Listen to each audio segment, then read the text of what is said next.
এই ইহুদি নাসারাদেরকে একটি ঝাঁকুনি দেয়, তাহলে সারা বিশ্বের মুসলমানদের ঝাঁকুনিতে ওরা পুনরাগত হয়ে যাবে, কিন্তু মুসলমান নাকে তেল দিয়ে ঘুমায়। এখনো ওই মুসলমানদেরকে বলছি, অনুরোধ করছি, আপনারা এই ফিলিস্তিনি মুসলমানদের দুঃখ দুর্দশা থেকে, হামলা থেকে, এবং ইতিপূর্বে যে ভারতে মুসলমানদের উপরে হামলা হয়েছে এবং মসজিদ ভেঙে ঘুরিয়ে দিয়েছে, এখনো সময় আছে মুসলিম সম্প্রদায়, আপনারা এগিয়ে আসুন, আপনারা এগিয়ে আসুন। আপনার এই হামলার প্রতিবাদে মুসলিম বিশ্ব এখনো ঘুমিয়ে আছে। পবিত্র রমজান মাসে মুসলিম বিশ্ব জেগে থাকে, ইবাদত করে, কিন্তু আমরা দেখতে পাচ্ছি মুসলিম বিশ্ব নেতারা ঘুমিয়ে আছে। এবং বিশেষ করে আমাদের বাংলাদেশের বর্তমান প্রধান উপদেষ্টা, আপনারা অনেকে জানেন, উনি বিশ্বের অনেক বড় একজন নেতৃত্ব। উনি যদি ইচ্ছে করেন, উনি যদি এই জুলুমের প্রতিবাদ করেন, তাহলে পৃথিবীর প্রায় 200টি দেশ সেই প্রতিবাদ করতে বাধ্য হবে। এই সংগঠনের পক্ষ থেকে আপনি অবশ্যই বাংলাদেশ থেকে একটা জোরালো বিবৃতি দিবেন।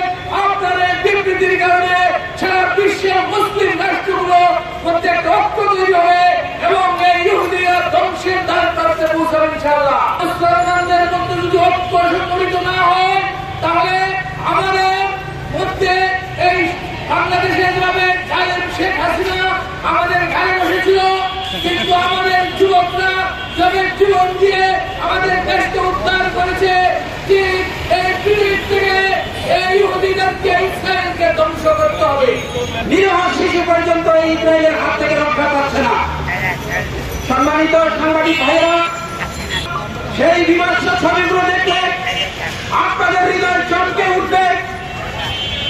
শিশু কিভাবে আত্মনাদ করে, এক শিশু আর এক শিশুকে কিভাবে কোলে নিয়ে আল্লাহ আল্লাহ বলে চিৎকার করে।